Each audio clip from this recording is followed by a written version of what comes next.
네, 안녕하십니까. 신지식인 정인태입니다. 저는 국립한국복지대학교 특임교수를 역임했습니다. 네, 윤 대통령이 시작도 국민, 방향도 국민, 목표도 국민, 이런 발언을 했습니다.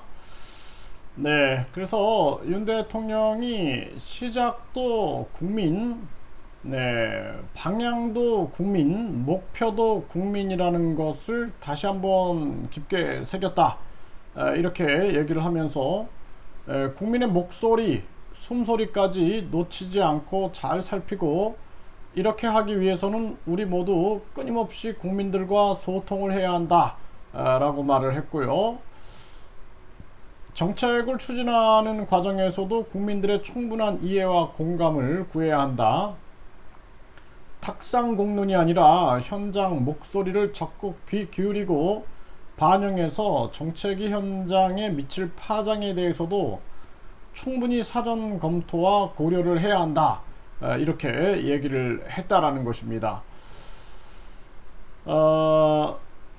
일단은 대통령이 이게 이제 진정성이 있어야 됩니다. 진정성이. 시작도 국민, 방향도 국민, 목표도 국민.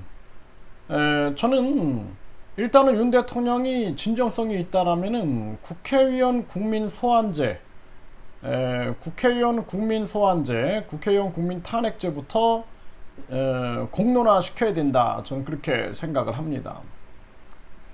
그래서 대통령도 탄핵이 되는데 어떻게 국회의원이 탄핵이 안 되는가? 이러한 부분들에 대해서 분명하게 국민들의 요구가 있다라는 측면들을 인식을 해야 되고요. 그리고 정치인들이 선거 때만 국민을 속일 수가 있다라는 거죠. 그래서 선거 때만 국민들이 주권을 갖는 게 아니라 선거 이후에도 반드시 국민 소환제, 그리고 더 나아가서는 국회 해산 국민 투표제 이런 것들이 있어서 국회 자체를 국민들이 해산할 수 있는 권한이 있어야 된다. 저는 그렇게 생각을 하고요.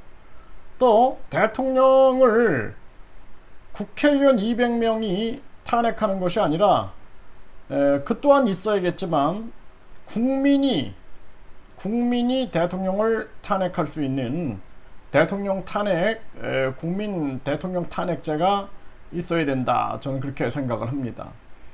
그래서 국민 50만 명이 18개월 안에 동의하게 되면은 그러면은 국민 투표를 실시할 수 있는 국민 투표 시민 발안제가 반드시 있어야 된다. 스위스는 이미 시행을 하고 있기 때문에 스위스를 참조하면은 우리나라 현실에 맞게끔 대통령 선거, 국회의원 선거, 지방 선거 때 반드시 국민 선거를 끼워 넣기 해가지고 국민 투표를 동시에 실시할 수 있게끔.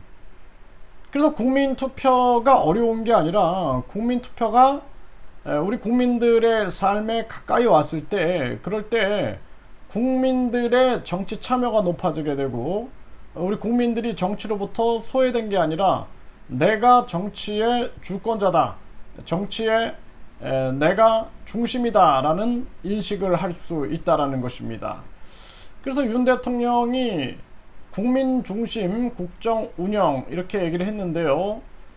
국민 중심이다 라는 것이 바로 이렇게 국민들에게 정책 결정에 권한을 주는 것이다. 그렇지 않고 지금처럼 선거 때만 국민을 깜짝 속여가지고 그 다음에는 자기 마음대로 정치를 하고 마음대로 예산을 배정하는 이러한 무자비한 그러한 정치는 더 이상 안 된다. 이렇게 말씀을 드립니다.